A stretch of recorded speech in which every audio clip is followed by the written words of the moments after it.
यहां पे आप पार्टनरशिप फाइनल अकाउंट्स का पेज नंबर 54 प्रैक्टिकल नंबर 1 को समझोगे।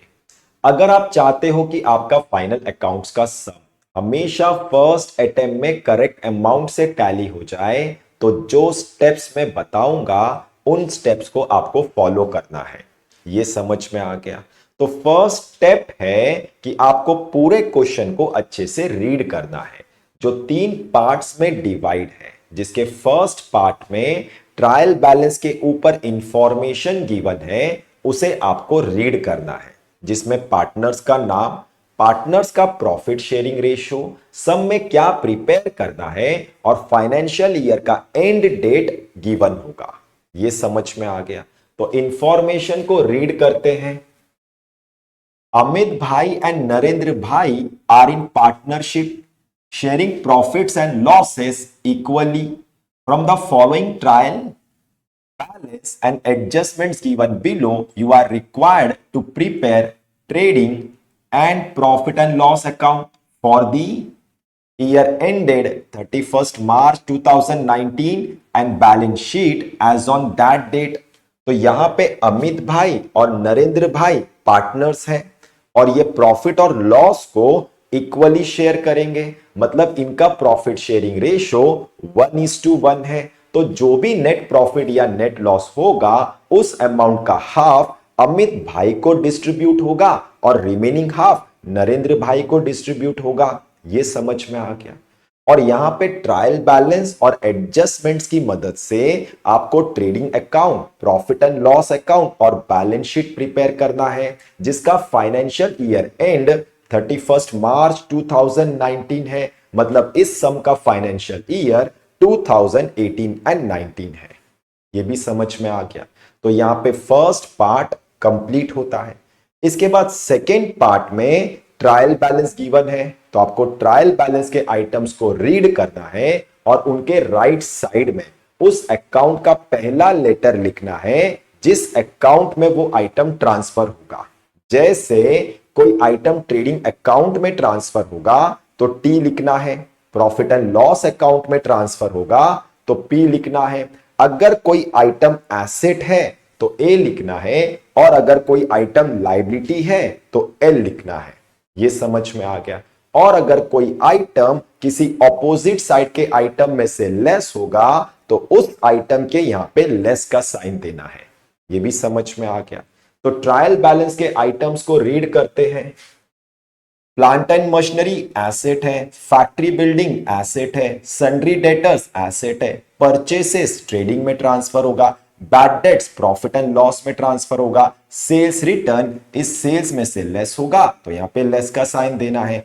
10% government bond purchase on 1 October 2018 asset है। इंपोर्ट ड्यूटी ट्रेडिंग में ट्रांसफर होगा, legal charges profit and loss में ट्रांसफर होगा, मोटिव पावर ट्रेडिंग में ट्रांसफर होगा, warehouse rent profit and loss में ट्रांसफर होगा, कैश इन हैंड एसेट है, कैश एट बैंक एसेट है, advertisement for 2 years with effect from 1 Jan 2019 profit and loss में transfer होगा, salaries profit and loss में transfer होगा, rent profit and loss में transfer होगा, ड्रॉइंग्स अमित भाई और नरेंद्र भाई इनके कैपिटल में से लेस होगा तो यहां पे लेस का साइन देना है। फर्नीचर एसेट है, बिल्स रिसीवेबल एसेट है, फ्री होल्ड प्रॉपर्टी एसेट है। कैपिटल अकाउंट्स अमित भाई और नरेंद्र भाई लाइबिलिटी है, सेल्स ट्रेडिंग में ट्रांसफर होगा, बिल्स पेबल लाइबिलिटी है, डिस्काउंट प्रॉफिट एंड लॉस में ट्रांसफर होगा, क्रेडिटर्स लाइबिलिटी है, आरडीडी प्रॉफिट एंड लॉस में ट्रांसफर होगा, बैंक लोन लाइबिलिटी है, परचेसेस रिटर्न इस परचेसेस में से लेस होगा तो यहां पे लेस का साइन देना है। ये समझ में आ गया? तो यहां पे सेकेंड पार्ट कंप्लीट होता है। इसके बाद थर्ड पार्ट में एडजस्टमेंट्स गिवन है, तो आपको एडजस्टमेंट्स को रीड करना है और उनके इफेक्ट्स को लिखना है।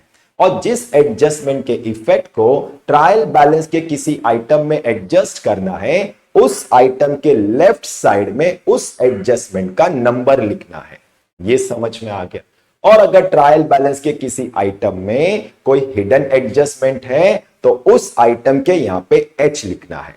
ये भी समझ में आ गया? तो एडजस्टमेंट्स को रीड करते हैं। तो फर्स्ट एडजस्टमेंट है stock on hand on 31 March 2019 was valued at ₹43,000। तो ये क्लोजिंग स्टॉक है। तो इस 43,000 क्लोजिंग स्टॉक का एक इफेक्ट ट्रेडिंग के क्रेडिट साइड में और सेकेंड इफेक्ट एसेट्स में ट्रांसफर करना है। इसके बाद सेकेंड एडजस्टमेंट है अनइंश्योर्ड गुड्स वर्थ ₹8,000 वर स्टोलन, मतलब 8,000 रुपए का अनइंश्योर्ड गुड्स चोरी हो गया। तो ये पूरा 8,000 रुपया फर्म के लिए लॉस है। ये समझ में आ गया। तो इस 8,000 अनइंश्योर्ड गुड्स वर स्टोलन का एक इफेक्ट ट्रेडिंग के क्रेडिट साइड में और second effect profit and loss के डेबिट साइड में ट्रांसफर करना है। अब थर्ड और फोर्थ एडजस्टमेंट को साथ में करना है।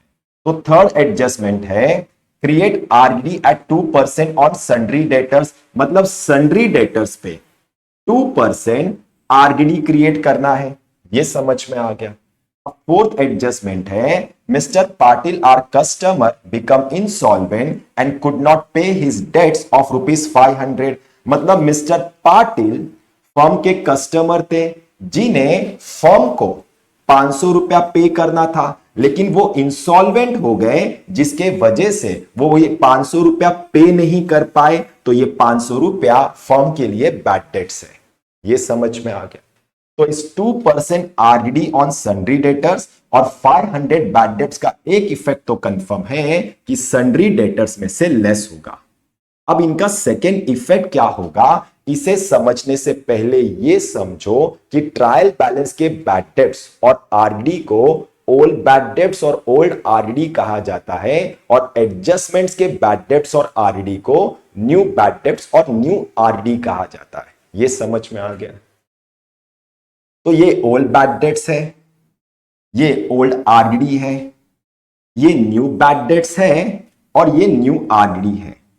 अगर ट्रायल बैलेंस में ओल्ड बैड डेट्स और ओल्ड आरडी दोनों गिवन है तो इनका सेकेंड इफेक्ट या तो इस ओल्ड आरडी के अमाउंट में से लेस होगा या तो इस ओल्ड बैड डेट्स के अमाउंट में ऐड होगा। ये समझ में आ गया।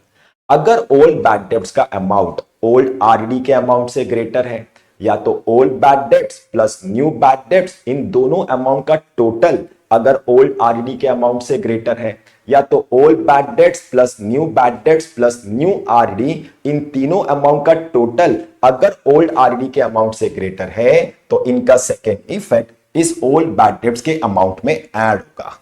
ये भी समझ में आ गया। और अगर ओल्ड आरडी का amount old bad debts plus new bad debts plus new RD, इन तीनों अमाउंट के टोटल से ग्रेटर है तो इनका सेकेंड इफेक्ट इस ओल्ड आरडी के अमाउंट में से लेस होगा। ये भी समझ में आ गया। तो यहां पे old RD 2700, old bad dates 500 से ग्रेटर है। तो अब आपको इस ओल्ड बैड डेट्स के अमाउंट में इस न्यू बैड डेट्स के अमाउंट को ऐड करना है और इन दोनों अमाउंट के टोटल को ओल्ड आरडी के अमाउंट से कंपेयर करना है। ये समझ में आ गया। तो यहां पे ओल्ड बैड डेट्स 500 है, न्यू बैड डेट्स भी 500 है, इन दोनों अमाउंट का टोटल 1000 है। तो यहां पे ओल्ड आरडी 2700 इन दोनों अमाउंट के टोटल से ग्रेटर है। तो अब आपको old bad debts plus new bad debts plus new RD, इन तीनों अमाउंट को ऐड करना है और इन तीनों अमाउंट के टोटल को ओल्ड आरडी के अमाउंट से कंपेयर करना है। ये समझ में आ गया।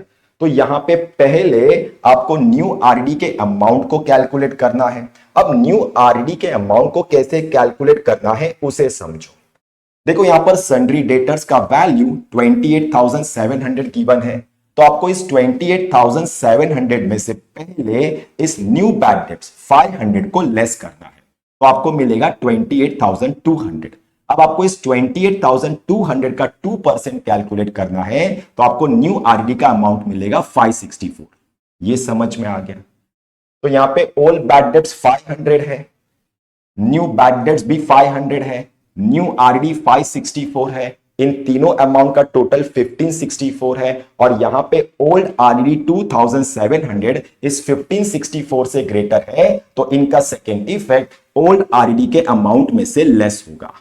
ये समझ में आ गया। तो आपको सन्ड्री डेटर्स और ओल्ड आरडी के लेफ्ट साइड में नंबर 3 और नंबर 4 लिखना है, यहां पे और यहां इसके बाद फिफ्थ एडजस्टमेंट है outstanding expenses, rent ₹800 and salaries ₹300। तो इस 800 और 300 आउटस्टैंडिंग रेंट और सैलरीज का दो इफेक्ट है। Add in rent and salaries and liabilities, तो आपको रेंट और सैलरीज के लेफ्ट साइड में नंबर 5 लिखना है, यहां पे और यहां पे। इसके बाद लास्ट एडजस्टमेंट है depreciate factory building by ₹2,500 and furniture by ₹1,800। तो इस 2,500 और 1,800 डेप्रीसिएशन ऑन फैक्ट्री बिल्डिंग और फर्नीचर का दो इफेक्ट है। Less from factory building and furniture and profit and loss debit, तो आपको फैक्ट्री बिल्डिंग और फर्नीचर के लेफ्ट साइड में नंबर 6 लिखना है, यहां पे और यहां पे। ये समझ में आ गया। अब इस 10% government bond purchase on 1 October 2018 को समझो। देखो ये 10% इस गवर्नमेंट बॉन्ड का रेट ऑफ इंटरेस्ट है, ये समझ में आ गया। अब फर्म ने इस 10% गवर्नमेंट बॉन्ड को 1 अक्टूबर 2018 में परचेज किया है, मतलब इस पूरे फाइनेंशियल ईयर में फर्म ने इस 10% गवर्नमेंट बॉन्ड्स पे पूरे 6 महीने का इंटरेस्ट कमा लिया है। 1 अक्टूबर 2018 से लेकर 31 मार्च 2019 तक। ये समझ में आ गया। तो आपको इस 40,000 पे 10% 6 मंथ्स का outstanding interest on 10% government bond calculate करना है, तो आपको मिलेगा 2,000। ये समझ में आ गया। तो इस 2,000 outstanding interest on 10% government bond का दो इफेक्ट है। Add in 10% government bond and profit and loss credit, तो आपको 10% गवर्नमेंट बॉन्ड के लेफ्ट साइड में एच लिखना है यहां पे। अब advertisement for 2 years with effect from 1 January 2019 को समझो। देखो फर्म ने इस एडवर्टाइजमेंट पे 1 जनवरी 2019 को 2 years मतलब 24 मंथ्स का 10,000 अमाउंट पे किया है, ये समझ में आ गया। लेकिन इस पूरे फाइनेंशियल ईयर में फर्म को इस एडवर्टाइजमेंट पे सिर्फ 3 मंथ्स का ही बेनिफिट मिला है, जैन, फेब और मार्च मतलब 21 मंथ्स का अमाउंट प्रीपेड है, ये भी समझ में आ गया। अब 21 मंथ्स का कितना अमाउंट प्रीपेड है उसे समझो। देखो फर्म ने टोटल 10,000 अमाउंट पे किया है 24 मंथ्स के लिए, तो अगर आप 10,000 को 24 से डिवाइड करते हो तो आपको 1 मंथ का अमाउंट मिलेगा। अब आपको उस 1 मंथ के अमाउंट को 21 से मल्टीप्लाई करना है, तो आपको 21 मंथ्स का प्रीपेड अमाउंट मिलेगा 8750। ये समझ में आ गया। तो इस 8750 प्रीपेड एडवर्टाइजमेंट का दो इफेक्ट है। Less from advertisement and asset, तो आपको एडवर्टाइजमेंट के लेफ्ट साइड में एच लिखना है यहां पे, ये भी समझ में आ गया। तो यहां पे फर्स्ट स्टेप कंप्लीट होता है, जहां पे आपको अच्छे से समझ में आ गया होगा कि आपको फर्स्ट स्टेप में क्या करना है।